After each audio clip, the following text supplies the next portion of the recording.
Welcome to the Sports Post Podcast. This is Jag Mangat for October the 6th, 2021.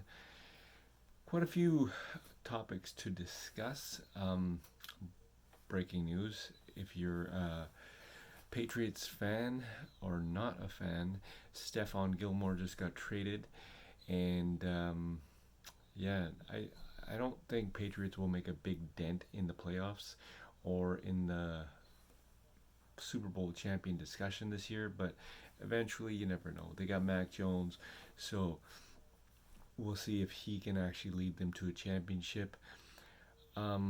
Still, the favorites got to be Tom Brady or Kansas City Chiefs Patrick Mahomes. Then you have Lamar Jackson with the Baltimore Ravens, and don't forget the Red Hot Cowboys. I keep telling you guys, it's just a matter of time before these guys make a big dent. Now, what I want to discuss is Kyrie Irving, Ben Simmons, and DeAndre Ayton. Let's put that off to the side for a second here. Let's take a look at the NHL news. NHL Seattle Kraken blew out the Canucks 4-0 last night, and tonight's game you have the Battle of LA, and the Kings taking on the Anaheim Ducks. And surprisingly, the Red Wings are not doing too bad. Slowly but surely they will pick up, and they will get back to the 99, 2000, 98 Detroit Red Wings when they were led by Stevie Yzerman.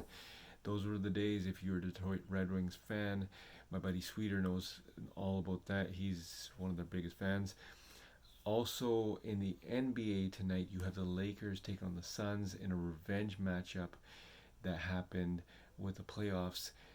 The Phoenix Suns took on the Lakers and they defeated them, and now the Lakers are seeking revenge. So they will play tonight.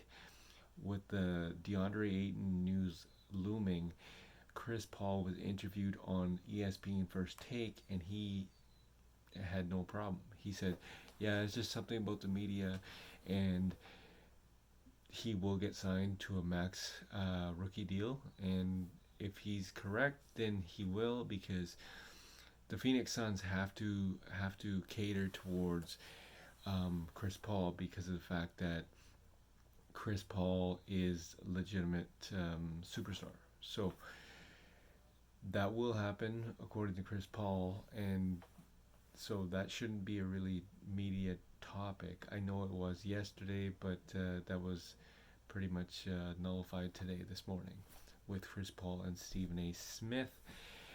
MLB news, you have the, I believe it's the Cardinals taking on the Dodgers in a wild card matchup tonight as the postseason begins tonight. Make sure you tune into that. The Dodgers looking to repeat on their championship run last year, and which they won. So they are looking to do that tonight as their first game in the wild card matchup. So let's discuss a little bit about Ben Simmons and Kyrie Irving. And I know I keep bringing this up, but Ben Simmons, basically, he is still sitting without a team to go to, because he is pretty much saying that he doesn't want to go to Philadelphia.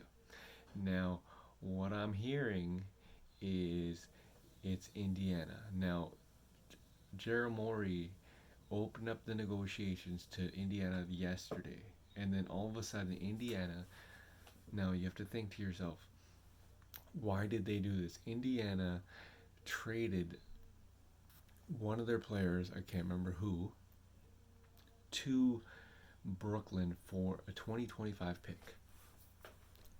That only leads me to believe one thing. Indiana is trying to capture enough assets, enough picks to make a push to get Ben Simmons. Now, I get the fact that you want to, get Ben Simmons, but at the end of the day, is he really worth giving up?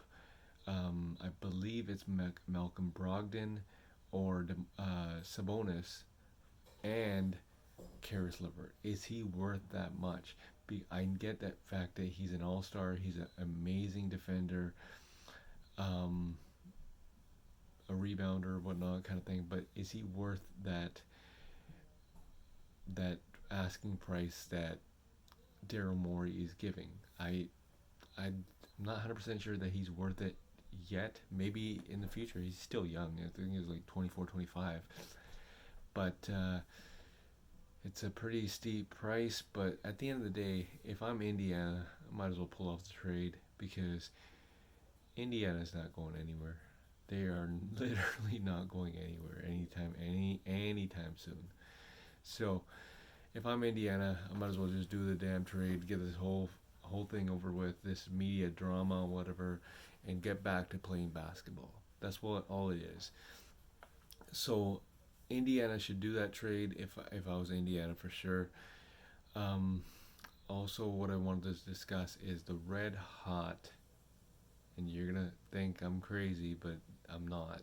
Is Chicago Bulls now, and the Raptors are coming up. Now, let me talk about this for a second. Chicago Bulls, Lonzo Ball was a plus 38. DeMar DeRozan was a plus 39 yesterday. Zach LaVine got 25 points. Alex Caruso, which I'm not too happy about going to the Bulls, got a double-double last night. They are looking good, and, you know, they won their game last night, but that's just, and they're a young team. They're a young team, so they're looking to do some damage. And I'm telling you now, Chicago Bulls, they might just take eighth spot in the playoffs, if not seventh. I don't know, but they are looking damn good. And Lonzo Ball is very improved, free throw shooter, 3-point shooter, defender. So, you know, like, I know the media was getting on him. The media was all over his shot and whatnot, kind of thing. But he's actually fairly decent now. So, you know, that's good. And basically, Chicago Bulls will do some damage, getting to the playoff run. That's a prediction. That's my prediction. That's not a guarantee. It's a prediction. Also, the Toronto Raptors. Toronto Raptors. They drafted Scotty Barnes. Now, I was not sold on this kid because I was hoping that Jalen Suggs was drafted by Toronto, but they weren't. But he wasn't, and it was Scotty Barnes. Now, Scotty Barnes, the first game that he played, I think he ended up getting like 13 points in like 17 minutes. He just went off. He's a rookie, but he is a damn good rookie. So I'm telling you now, in 3 years' time, he will be the franchise of the team, and Pascal Siakam will be traded in the next 2 years. That's a guaranteed prediction. Let's talk about Kyrie Irving for a second here. Kyrie Irving, is he a distraction? And I don't think he is a distraction to Kevin Durant and James Harden, but I think he's classified as a part-time player now because he's not going to be involved in practice because he can't practice in the facilities because it's New York and they require a vaccine rollout. You have to be vaccinated, fully vaccinated to do that, and you cannot play in any home games. Now, for Kyrie to do this, he has to get vaccinated. He can't play any home games. So clearly, he's a part-time player, and you gotta love the media. They just eat this stuff up every single time. They're like, "Oh my God, like, you know, is he a distraction? Whatever." He's not a distraction. He is not a distraction. You have Kevin Durant. Quite frankly, he is the best player in the world right now, and you have James Harden, who is like runner-up next to LeBron James. So you have those guys on your team. Do you really need Kyrie Irving to play full time.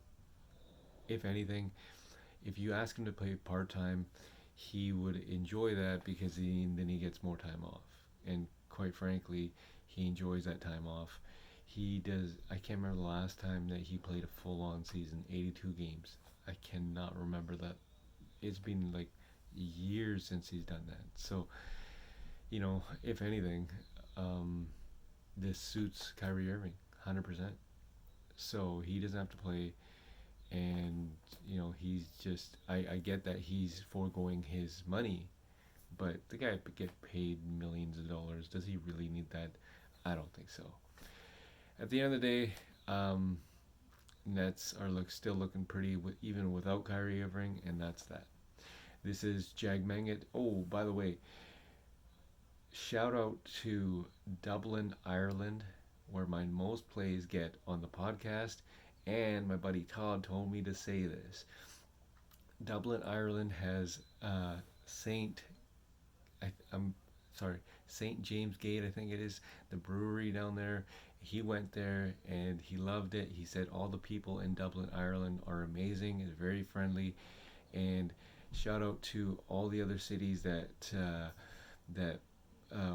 listen to my podcast and watch my YouTube clips. Keep it up. This is Jag Mangat. Thank you. It is October 6th, 2021.